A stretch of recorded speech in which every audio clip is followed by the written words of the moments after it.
सुबह पता चला कि दिल्ली के लगभग 40 स्कूलों में बम से उड़ा देने की धमकी आई है। दिन ब दिन दिल्ली में कानून व्यवस्था बहुत ज़्यादा खराब होती जा रही है। अभी कल या परसों की बात है जब विश्वास नगर में एक बर्तन के व्यापारी को गोलियों से भून दिया गया भरी सड़क के बीच में। गोविंदपुरी में चाकुओं से गोद के एक व्यक्ति की हत्या कर दी गई। गोविंदपुरी में ही एक पुलिस कांस्टेबल की चाकुओं से गोद के हत्या कर दी गई। उसके कुछ दिन पहले पंचशील एनक्लेव में एक बुजुर्ग को रात को चाकुओं से मार डाला गया। उसके पहले नारायणा गांव में एक व्यक्ति को मार दिया। उसके 6 महीने पहले उसके भाई को मार दिया था। रोज इस तरह की घटनाएं घट रही हैं। चारों तरफ महिलाएं असुरक्षित हैं। अब बच्चे भी सुरक्षित नहीं बचे। बच्चों के भी स्कूलों के अंदर बम से उड़ा देने की धमकियां आ रही हैं। और ये पहली बार नहीं हो रहा। पिछले साल भर के अंदर स्कूलों में, अस्पतालों में, कॉलेजेस में, एयरपोर्ट पे हर जगह बम फोड़ने की धमकियां आ रही हैं। इस किस्म की वारदातें दिल्ली के लोगों ने पहले कभी नहीं देखी थी। मेरे पास एक लिस्ट है। 1 मई को दिल्ली एनसीआर के 200 से ज्यादा स्कूलों को बम से उड़ा देने की ईमेल आई थी, जिसके बाद स्कूलों को खाली कराया गया और बच्चों को उनके घर भेज दिया गया।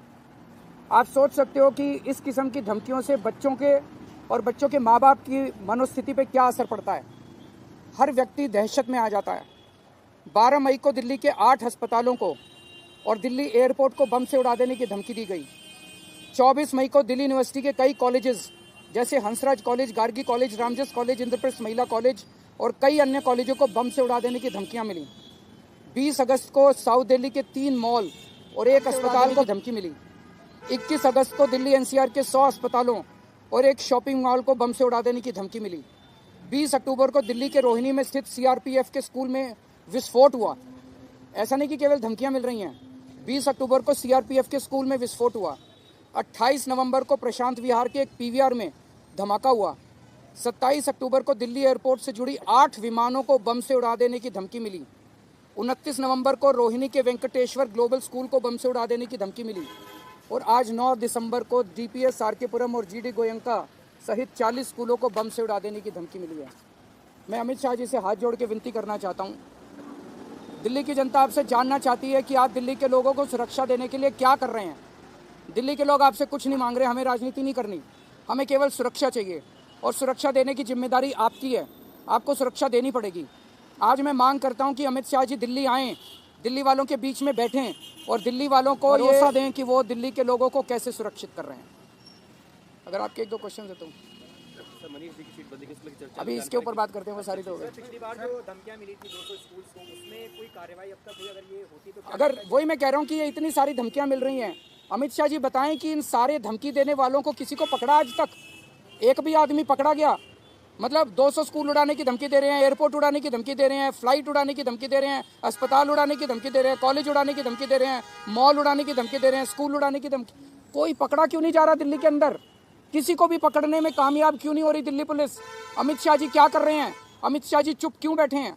सर, इस बार के चुनाव में ऐसा लग रहा है कानून व्यवस्था को आप बड़ा बना रहे हैं और जो आपके निशाने पे है वो अमित शाह जी है। मोदी जी ना होकर इस बार फोकस शिफ्ट हुआ है। क्योंकि जिम्मेदारी, लॉ एंड ऑर्डर की जिम्मेदारी उनकी है।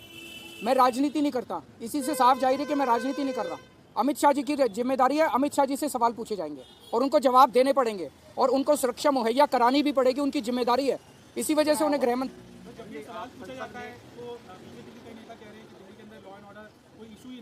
ये बड़ी दुख की बात है। दिल्ली की जनता दहशत में है। बम की धमकियां मिल रही हैं, व्यापारियों को फिरौती की धमकियां मिल रही हैं, बुजुर्गों के कत्लेआम हो रहे हैं, बच्चों के स्कूल उड़ा देने की धमकियां मिल रही हैं और बीजेपी के बड़े बड़े नेता कह रहे हैं कि लॉ एंड ऑर्डर कोई मुद्दा ही नहीं है। उनके लिए मुद्दा ही नहीं है। अगर उनके लिए मुद्दा ही नहीं है तो सुरक्षा कैसे प्रोवाइड करेंगे वो?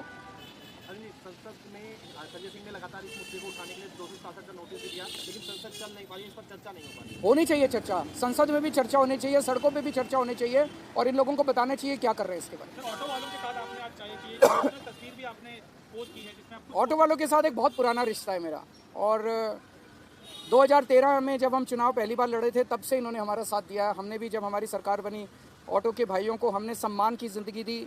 उनके काम करने में जो तकलीफ़ें आती थी उन तकलीफ़ों को हमने दूर करने की कोशिश की। तो एक परिवार जैसा माहौल होता है जब मैं ऑटो वालों से मिलता हूँ। तो आज